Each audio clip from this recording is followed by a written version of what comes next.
Take everything. My son allowed it. That's what I heard before I even stepped fully inside my own house. My mother-in-law's voice was loud, sharp, and full of confidence, like she truly believed she owned the place. I stood frozen in the doorway, my work bag still on my shoulder, trying to understand what I was seeing. My living room looked like it had been turned upside down. My couch was halfway out the front door. The lamp my father gave us as a wedding gift was gone. Boxes were stacked everywhere. Stick with me while I share my story, and if it touches you, don't forget to support our channel by hitting that subscribe button, dropping a like, and sharing it with the people you care about. My name is Rowan Whitaker. I work long shifts as a nurse, and that day had already been exhausting. I just wanted to come home, shower, and rest. Instead, I walked into a nightmare. Delphine Whitaker, my mother-in-law, was standing in the center of my living room giving orders like a general. My sister-in-law, Corinne, was carrying my kitchen appliances out to a moving truck parked in my driveway. At first, I honestly thought this had to be some kind of mistake. Maybe they were moving something for repairs. Maybe I misunderstood. But then I saw my grandmother's antique coffee table wrapped in blankets, ready to be loaded into the truck. That wasn't a mistake. That was personal. What are you doing? I finally managed to ask. My voice didn't even sound like mine. Delphine turned toward me slowly, her face calm and almost smug. Silas said we could take what we need, she replied. Corinne needs help. Family takes care of family. My heart dropped into my stomach. Silas, my husband, the one person who was supposed to protect me, protect our home. I looked around for him, but he wasn't there. He wasn't defending me. He wasn't stopping this. Corinne avoided my eyes. She just kept moving, carrying out dishes, small decorations, even the air fryer I bought with my own money. It felt like I was invisible in my own house. Like I had no voice, no rights. I walked to our bedroom and opened the closet. Several of my jewelry boxes were missing. The emergency savings cash I kept hidden was gone too. My hands started shaking.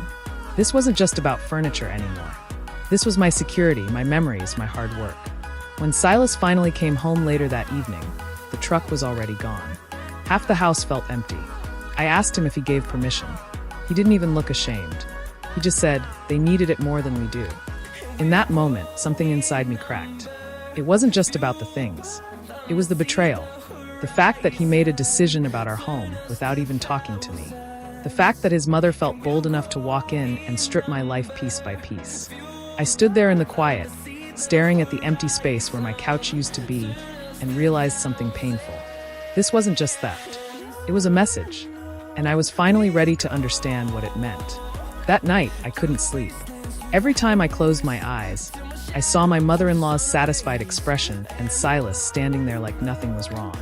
The house felt unfamiliar, almost cold. The empty spaces made everything echo. It didn't feel like home anymore.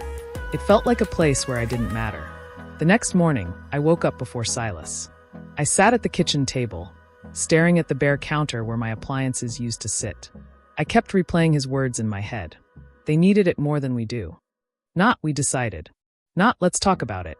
Just a decision made without me. When he finally came into the kitchen, he acted normal. He poured himself coffee like nothing had happened. That hurt more than if he had shouted at me. I asked him calmly why he didn't at least discuss it with me first. He shrugged and said, "It's my family. I can't say no to them." I realized in that moment that I was not included in that definition of family. I tried to explain how violated I felt, how my personal things were taken without permission, how even my private savings were gone. His response was cold. He said I was overreacting and that material things weren't important. But to me, it wasn't about money. It was about respect. Later that day, I called Corinne. I wanted to hear it from her. I asked if she truly believed it was okay to take my belongings. She didn't apologize. She said their mother told her everything was settled and that Silas approved it. She even said I should be more supportive. Supportive? Of what? Being erased? That afternoon, I walked through each room slowly. I made a list of everything that was missing. The couch, the coffee table, my jewelry, the cash, kitchen appliances, even some of my clothes. Writing it down made it real. This wasn't a misunderstanding. It was planned. For the first time, I started asking myself a question I had been avoiding. If Silas could allow this, what else could he allow in the future? What other boundaries would be crossed? That evening, I told him we needed serious boundaries with his family. I told him this could never happen again. Instead of agreeing, he got defensive. He said I was trying to create distance between him and his mother. He said I didn't understand how close they were. But marriage is supposed to create a new priority, a new unit, and I was starting to see that I was not his priority. The argument didn't explode into shouting. It was worse than that. It was quiet, cold. We slept on opposite sides of the bed without touching. The space between us felt wider than the missing furniture in the living room. As I lay there in the dark, I realized something important. I had spent years trying to be the understanding wife, the patient daughter-in-law, the peacemaker. But peace without respect is not peace at all. For the first time, I wasn't thinking about how to fix things for everyone else. I was thinking about how to protect myself. And the next step I took would change everything. The next morning, I started planning quietly. I wasn't going to scream or beg anymore. I realized that getting emotional in front of Delphine and Corinne only gave them power. I needed to be calm, calculated, and ready. I made a detailed list of everything that had been taken. Every piece of furniture, every piece of jewelry, every bit of cash, every appliance. I even wrote down approximate values. This wasn't just about money.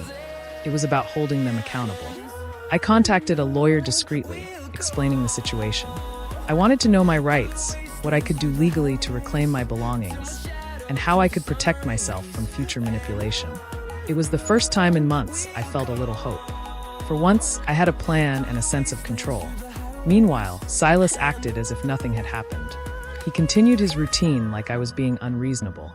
That angered me, but it also gave me clarity. If he wasn't going to stand up for me, I would have to stand up for myself.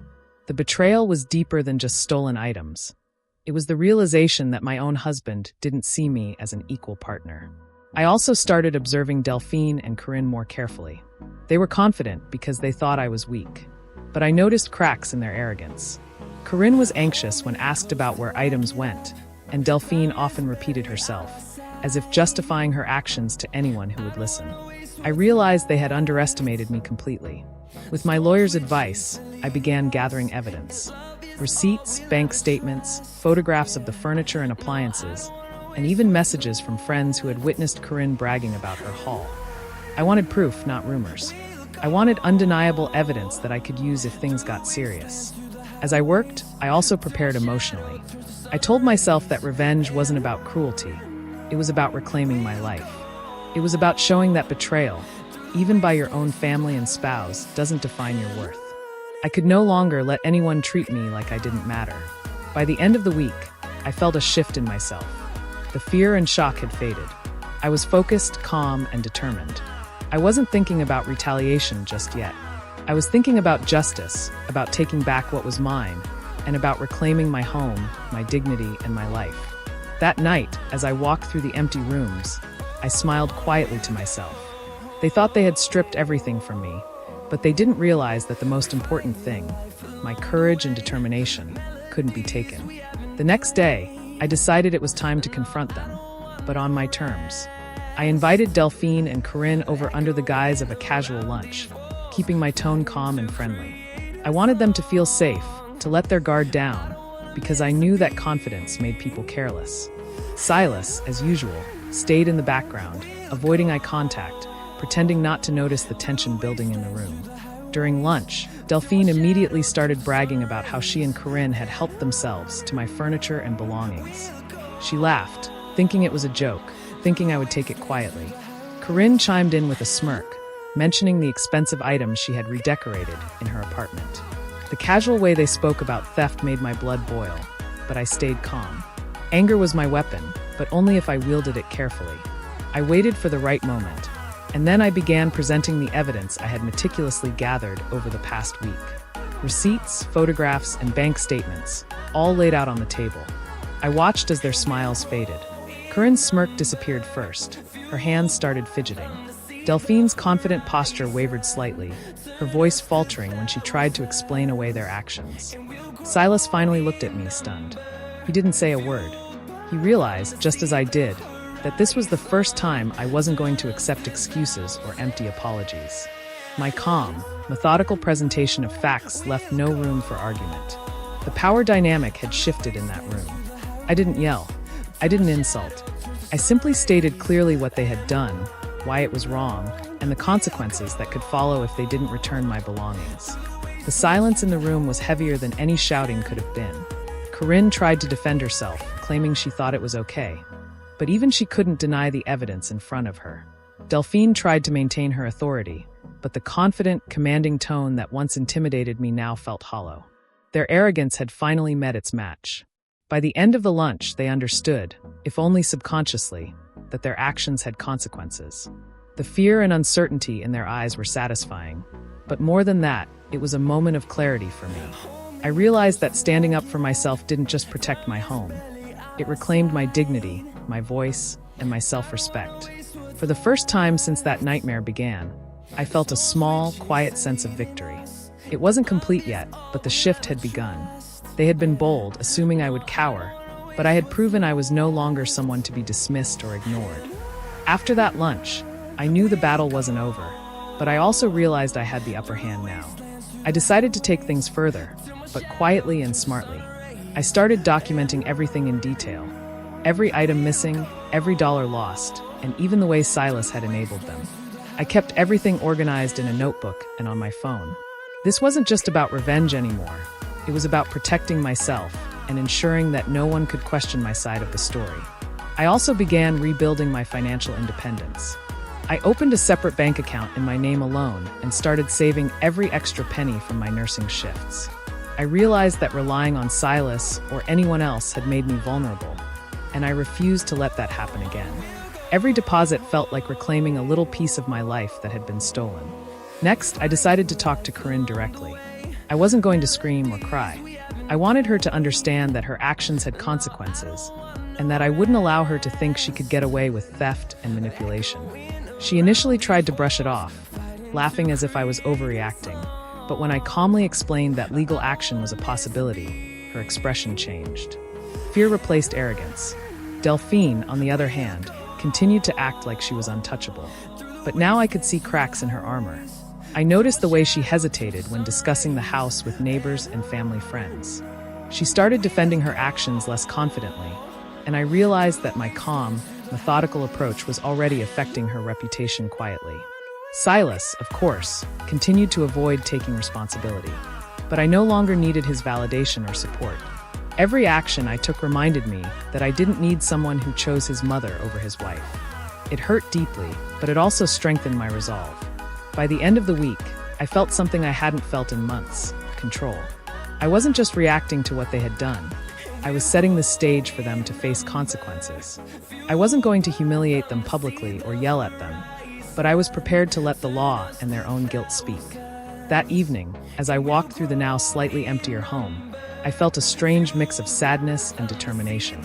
Yes, things had been taken from me, but they had underestimated me. They hadn't accounted for my patience, my intelligence, or my courage. And that would be the key to my next steps. The following week, I decided it was time to escalate things carefully. I arranged a meeting with Delphine and Corinne, but this time, I brought my lawyer with me. I didn't want emotions to get in the way. I wanted facts, evidence, and legal pressure. When they arrived, they immediately tried to act confident, laughing and making small talk as if nothing had happened. But I noticed the subtle tension in their movements. They had no idea I was prepared. I calmly laid out everything: the furniture, the jewelry, the cash, and appliances that had been taken. I showed receipts, photos, and bank statements. Corinne's smirk disappeared entirely, and Delphine's posture became stiff. They had always believed they could intimidate me, but now the tables had turned. Silas sat quietly in the corner, clearly uncomfortable. He had thought he could avoid responsibility by staying silent, but he now realized this was bigger than his avoidance. I made it clear that this was no longer a family dispute. It was a legal matter. If the items were not returned promptly, consequences would follow. Corinne tried to defend herself, claiming she didn't know it was wrong and that she just followed orders. Delphine attempted to speak over me, using her usual commanding tone. But with the lawyer present, their words lost all weight. Every excuse was documented, every claim noted. They couldn't bully or gaslight me anymore. By the end of the meeting, they realized I was serious. Corinne reluctantly agreed to return some of the items immediately, while Delphine, visibly shaken, promised to reconsider her actions. I didn't gloat or celebrate. I stayed calm, knowing that my real power came from planning, patience, and evidence. After they left, I took a deep breath. For the first time since that day they looted my home, I felt like I had regained control. I realized revenge doesn't have to be loud or destructive. It can be quiet, methodical, and effective. What they thought would break me had instead made me stronger, more strategic, and more determined to protect my life. That night, as I walked through my home, I could feel the shift in energy. The rooms still felt a little empty, but they no longer felt like a place of defeat. I had turned the fear, shock, and betrayal into strength. I wasn't just surviving anymore. I was reclaiming my life, one deliberate step at a time. The next few days, I focused on slowly reclaiming my home and my peace of mind. I started by replacing the small things that had been taken, items that could be quickly restored, like dishes, linens, and personal decor. Each small replacement felt like a victory. I realized that while the larger, expensive items mattered, restoring the comfort and familiarity of my space was just as important. I also continued documenting everything. Every conversation with Delphine and Corinne, every phone call, every promise they made, I wrote down. This wasn't just about revenge. It was about protecting myself and ensuring they couldn't manipulate the situation again. Every note I made strengthened my sense of control. Meanwhile, Silas began to realize the consequences of staying silent. He saw the tension between his mother and me growing, and I could tell he was conflicted. But I didn't allow him to influence my actions anymore. His choices had brought me to this point, and now it was up to me to set the boundaries. Delphine, once confident and domineering, started calling less. Corinne avoided direct contact. The power dynamic had clearly shifted. They were used to intimidation working, but now, with calm determination and preparation on my side, they were unsure how to proceed. I was no longer an easy target. One afternoon, I invited a friend over to help move some of the remaining furniture back into place. As we worked, I noticed how light and open the rooms felt, despite the missing items. It symbolized more than just physical space. It represented the emotional space I was reclaiming for myself. I began to feel proud of what I was accomplishing. By the end of the week, some of my possessions were returned voluntarily, and the others were under dispute but officially documented. I felt a sense of justice forming, not dramatic or loud, but steady and undeniable. They had underestimated me from the start, and now they were learning that their arrogance and manipulation had limits. For the first time since that chaotic day, I felt calm in my own home. I knew this wasn't just about furniture or money. It was about reclaiming dignity, respect, and the sense that my home was truly mine. I was learning that real strength wasn't in retaliation. It was in preparation, patience, and taking control of the situation intelligently. Walking through the now quieter rooms that evening, I smiled to myself. I had survived betrayal and learned that reclaiming your life doesn't require chaos. Just focus, courage, and unwavering self-respect. By the following week, I realized that the situation had shifted entirely. Delphine and Corinne were no longer openly confrontational. Their confidence had faltered, and I could sense their unease whenever they were around. It was almost satisfying to see the very people who had once made me feel powerless now cautious, careful, and unsure of how to act around me. Silas, however, was a different challenge. He still avoided taking responsibility, still hoped I would forgive too quickly. But I no longer let his presence intimidate me. I had learned that I didn't need his approval to take action. I had my own resources, my own plan, and my own determination. I realized that their power over me existed only as long as I allowed it to. I began organizing my home with a renewed sense of ownership. I rearranged furniture, repainted a few walls, and added personal touches to reclaim the space that had once been violated. Each small change was therapeutic. It reminded me that this was my home, and I was in control now. Every corner I restored was a piece of my dignity coming back. At the same time, I remained strategic. I didn't openly accuse or provoke Delphine and Corinne in public, but I made sure all communication was documented. Letters, texts, and emails were carefully saved as evidence. This way, if they tried to manipulate or lie about the situation, I would be prepared. I realized that real power isn't in anger. It's in patience and preparedness. One afternoon, Corinne called, nervously asking if I could meet her to talk things over. I agreed, but I stayed calm and focused. She came, clearly anxious, trying to apologize. I listened quietly, without interrupting, letting her words reveal her true intentions. It was clear she hadn't expected me to stand my ground so firmly. I accepted the apology, but reminded her that returning my belongings and respecting boundaries was the real priority. Delphine avoided direct contact entirely. Whenever she tried to assert herself through Silas, I calmly reminded him that my rights and my home came first. He began to realize that his mother's control was no longer absolute, and that I wasn't going to allow interference anymore. By now, the house felt more like mine again. Not because all the items were returned or replaced, but because I had reclaimed my authority. I had turned betrayal into a lesson in strength and strategy. I had learned that the people who try to take advantage of you will always underestimate your patience and intelligence. That night, as I sat in my living room with a cup of tea, I felt a quiet sense of triumph. I wasn't just reclaiming material things, I was reclaiming myself. And for the first time in months, I felt at peace in my own home. By the next week, I knew it was time for the final step. I wasn't seeking revenge out of anger anymore. I wanted closure and fairness. I scheduled a formal meeting with my lawyer present and sent a clear message to Delphine and Corinne that they needed to return everything they had taken or face legal action. This time, there was no casual talk, no pretending everything was fine. The tone was serious, calm, and firm.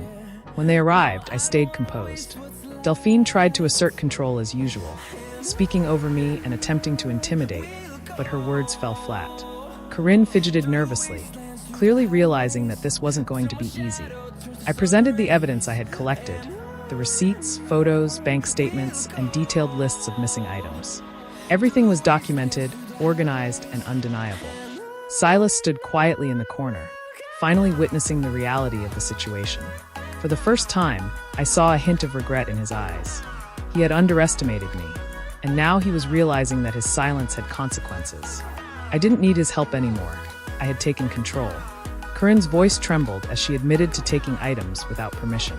Delphine tried to argue, but my lawyer calmly interrupted, making it clear that the law would back up every claim I had. I watched their confident facades crumble. It was satisfying, but not in a mean way. It was the quiet justice that comes from being prepared and standing your ground. By the end of the meeting, they agreed to return the remaining belongings and promised to respect boundaries moving forward. Silas looked at me, still unsure how to act, but I didn't need his approval. I had already reclaimed my authority and my dignity. That night, walking through my home, I felt a sense of relief and empowerment. The house was slowly returning to its original state, but more importantly, I had regained control over my life. I had learned that betrayal can be turned into strength if you stay calm, plan carefully, and assert your rights. I realized that what had been taken from me wasn't just furniture or money. It was trust and respect. And now I had both back, stronger than before. After everything was settled, I finally had my home back, and more importantly, my peace of mind. The furniture, the jewelry, the appliances, some were replaced, some returned. But that wasn't what mattered most. What mattered was that I had reclaimed control over my life, my space, and my dignity. Silas tried to act like nothing had happened, but our relationship had changed forever. I realized that someone who prioritizes their family over their spouse cannot be trusted with shared responsibility. I made the difficult decision to separate emotionally from him, focusing on my own independence instead of waiting for him to act. It was painful but necessary. Delphine and Corinne no longer held the power they once thought they had. Their arrogance had been quieted, not through shouting or anger, but through patience, evidence, and strategy. They learned that their manipulations would not go unchallenged. Watching them squirm when confronted, even subtly, gave me a quiet satisfaction. It was a lesson they would not forget. I took time to rebuild my home carefully, adding touches that reflected my personality and my strength. Each room I restored felt like reclaiming a part of myself. The empty spaces that had once reminded me of betrayal now reminded me of resilience. Every item I replaced, every corner I tidied, was a small victory in reclaiming my life. Beyond material things, I found emotional strength. The fear and shock that had once overwhelmed me had transformed into confidence and calm. I realized betrayal doesn't define you. Your response does. I had chosen patience, preparation, and strategy instead of anger and rash action. That made all the difference. Looking back, the experience was painful, humiliating, and heartbreaking. But it also taught me something invaluable. It taught me that standing up for yourself is not selfish. It taught me that planning, evidence, and calm determination are more powerful than yelling or begging. And most importantly, it taught me that even when your own husband allows betrayal, you can reclaim your life on your own terms. I now live in my home feeling secure, respected, and in control. The ordeal left scars, yes, but it also left me stronger and wiser.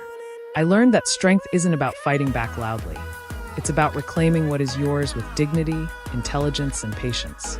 Sometimes people think they can take everything from you, but what they don't realize is that courage, patience, and determination cannot be stolen. And that's exactly what I discovered the hard way, but I came out stronger than ever.